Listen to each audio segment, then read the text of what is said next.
بسم الله والحمد لله والصلاة والسلام على رسول الله وعلى آله وصحبه أجمعين أما بعد رب اشرح لي صدري ويسر لي أمري واحلل عقدة من لساني يفقه قولي അള്ളാഹുവിൻ്റെ ഹബീബ് സ്വല്ലല്ലാഹു അലൈഹി വസല്ലം അവിടുത്തെ മഹത്വം നമ്മൾ വേണ്ടതുപോലെ മനസ്സിലാക്കിയിട്ടില്ല. ഹദീസുകളിൽ നിന്നും മഹാന്മാരുടെ വചനങ്ങളിൽ നിന്നും നാം മുത്തുനബിയെക്കുറിച്ച് പരമാവധി മനസ്സിലാക്കിയിരിക്കണം.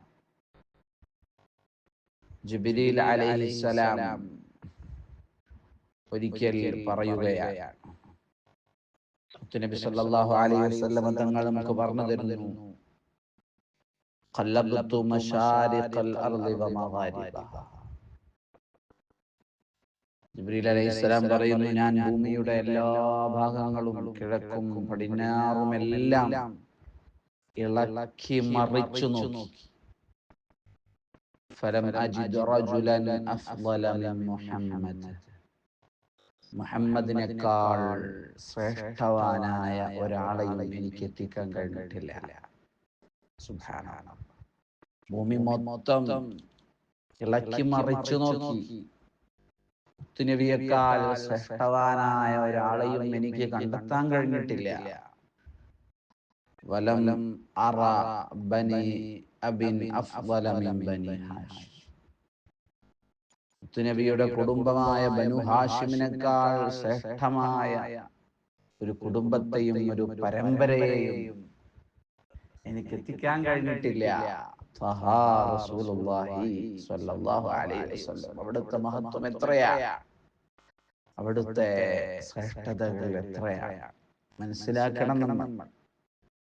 ഒരിക്കൽ ജിബ്രീൽ അലൈഹിസ്സലാം മുത്തുനബിയുടെ അടുക്കൽ വന്നിട്ട് പറയുകയാണ്, സൽമാനുൽ ഫാരിസി തങ്ങൾ റിപ്പോർട്ട് ചെയ്യുന്നു, ജിബ്രീൽ അലൈഹിസ്സലാം മുത്തുനബിയോട് പറയുന്നു, ഇന്ന റബ്ബക യഖൂൽ, നബിയേ, അങ്ങയുടെ റബ്ബ് അങ്ങയോട് പറയുന്നുണ്ട്, ഇൻ കുന്തു ഇത്തഖൽതു ഇബ്രാഹീമ ഖലീലാ ഫഖദ് ഇത്തഖൽതുക ഹബീബാ.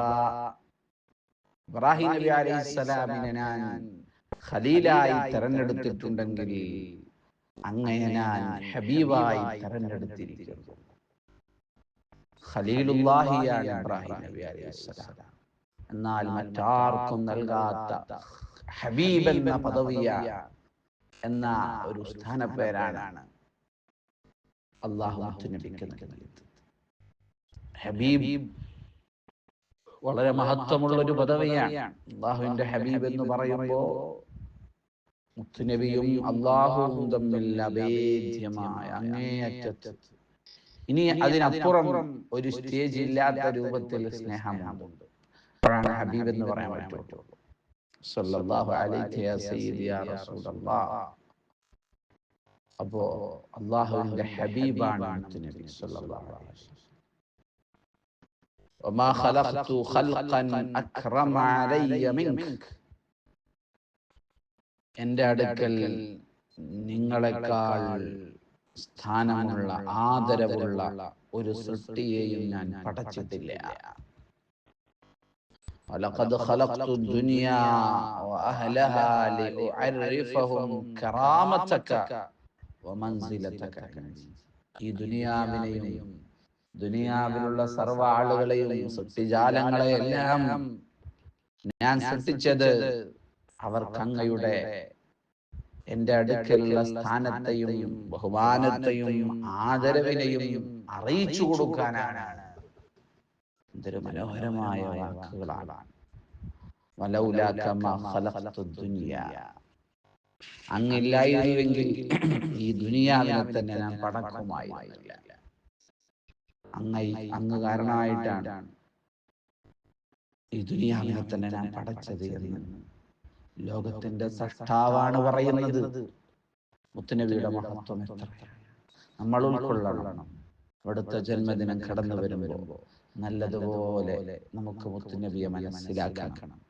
അള്ളാഹു അതിന് ഈ ഒരു സംരംഭം കാരണമാക്കി തരട്ടെ. നമ്മുടെ പ്രയാസങ്ങളൊക്കെ അള്ളാഹു മാറ്റിത്തരട്ടെ.